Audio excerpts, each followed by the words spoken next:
Good morning, Brian with Grand Roofing. We've got a call about a leak at this chimney we're going to go through. I've been here a little bit. We've already looked at the outside, went into the attic area, got some eyes on the inside. Already did a video there. So on the inside of the chimney, where my flashlight is the western facing side of the chimney. The southern side where the valley is, where you got the center valley beam going up. Right through here is where the bulk of the water is coming from. So on the high side southern of the chimney, the back flashing, kicking out, it's all kind of a tarred mess. The leak originates from up in that area, running down towards the valley. In this area is also a really bad leaking spot, but the other concerning thing is you can see where over time when the roof was done last, they had cut out a piece of the wood around the chimney, threw in a piece of OSB, but under the chimney, which is the cultured decorative stone, is all just freestanding on this now. It's got a hollow chase going up in there, and all the stone could possibly be leaking around. On this side you can see right here where the plywood is sagging down due to the weight of that. When they actually replaced the bad wood, there's the new OSB. They did get it across onto some structural strength right here, but the old stuff underneath they couldn't get to.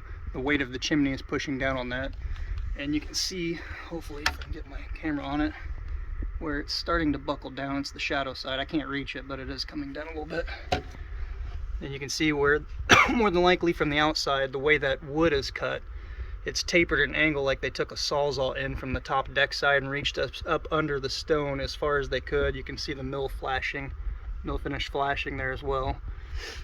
And from when the roof was done, there still is some rotten OSB that was replaced when the roof was done sometime over 10 years ago. So it tells me there's still water leaking in on this bottom edge or seeping in, because it is, well actually no, we're a good 3 feet out from the chimney in the valley there. So there's still some leaking going on, which on the low side of a flashing behind a chimney, there's typically not much water flow running, but due to the height of the chimney, there's probably water raining, hitting the chimney, running down. And we'll go back up there. The only thing I see on the outside of the chimney is mill flashing covered with fiber tape and tar. And you get little porous mortar and that style flashing cracking away that's going to allow water to come in. You shouldn't normally see a flashing issue cause that much water on the low side. Watch my step here. These are pretty big, giant size flues. I don't even know what size that is. I'm guessing 18 inches at least. It's hard to tell from here. But the style of that chimney up top, I'd probably recommend see if you can find some B-vent flashing pipes for this flue and just tear the complete chimney off. Replace a good portion of the decking here and flash with B-vent.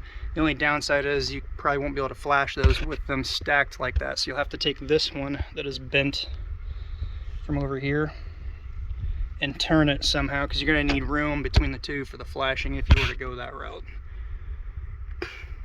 You can't have this go straight up because it puts you in the valley.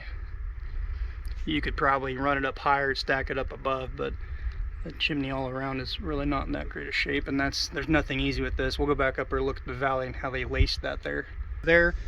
Back up on the roof now. We're going to see if we can't learn some stuff from this and see some things that I possibly would have done different and why I'm not a fan of this type of cultured stone, decorative stone. So let's switch camera around and see what we can learn. So first off, starting out, the roof is probably 10 years, a little bit older. Don't know exactly when. The backside here, there's obviously no cricket. Not always an issue, but ideally with a chimney this wide, catching that much water, to have a cricket to divert the water is ideally a good situation. But the problem you run into with any kind of flashing cricket is the style the stone is. Actually, I just noticed something. All this up here, I wonder if at one point there may have been a cricket in here. I don't know. But how do you transition from the flashing to the siding of whatever you got up here?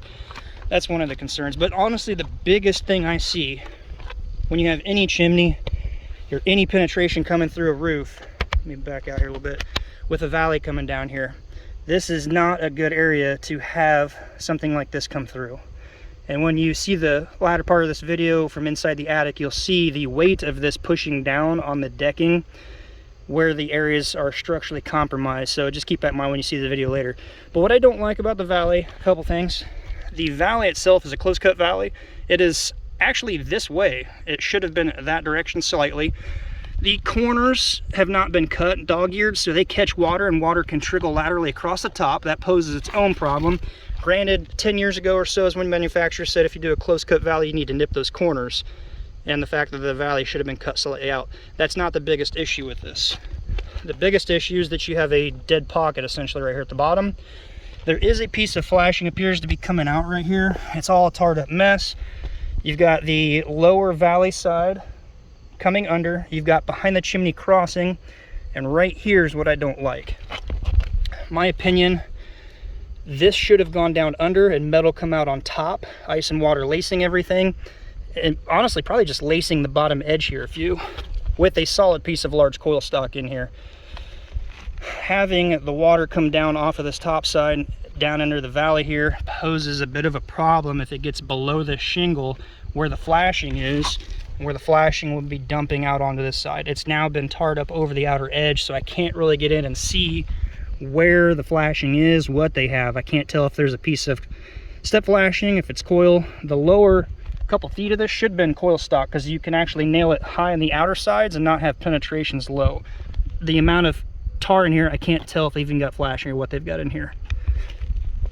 I think a big issue what's going on, aside of the actual porousness of the mortar and the cracks going on everywhere, possible water getting in and behind the flashing is part of it, this valley here. Because inside the attic, this whole section of wood right here is now rotten. So there's more than likely something going on at the back edge where it's all sealed up with tar under the shingles, possibly a nail and a keyway, water getting to it. There's just a lot of stuff that's not ideal here.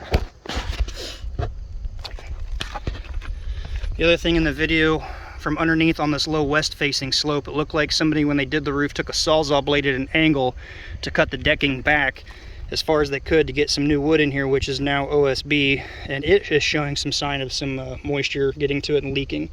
So the question then becomes, is it coming in down the side of the brick, stone, masonry cracks, hitting the mill finish flashing and coming down? Or actually, if it's getting behind the porousness and cracks, it would be behind the mill finish, so that's what's causing it to leak. You can see the mill finish is coming out. There's a second piece, it looks to be down here.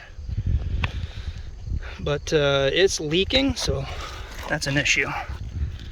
And there's no good way with, actually you can see, this is the northern side in the attic. This is again where they cut, and you've got a rafter coming down right here with new OSB, but the old substrate holding the weight of all this is pushing down, and it's actually dropped slightly.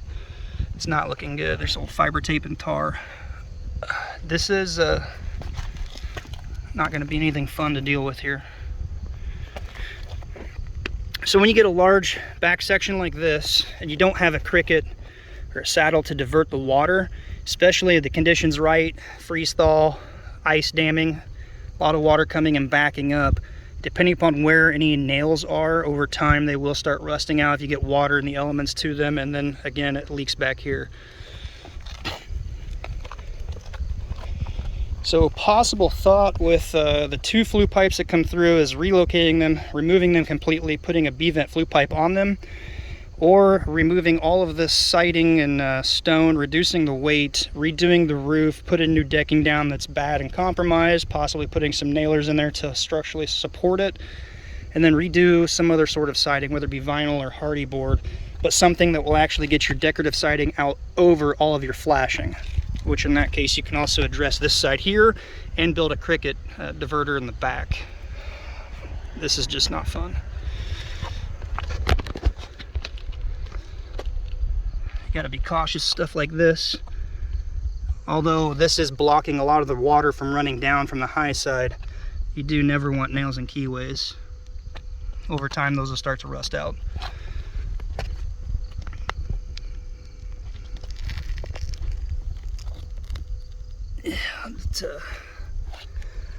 It's definitely got some stuff going on. Well, let's not run this video any longer. If you guys got any comments, suggestions on what you would do with the stone, leave a comment down below. I greatly appreciate your guys' input on it, but I'm not a fan of fiber tape and tar or this style of stone, so mixing them together in the location, it's pretty bad. God, I gotta get out of here.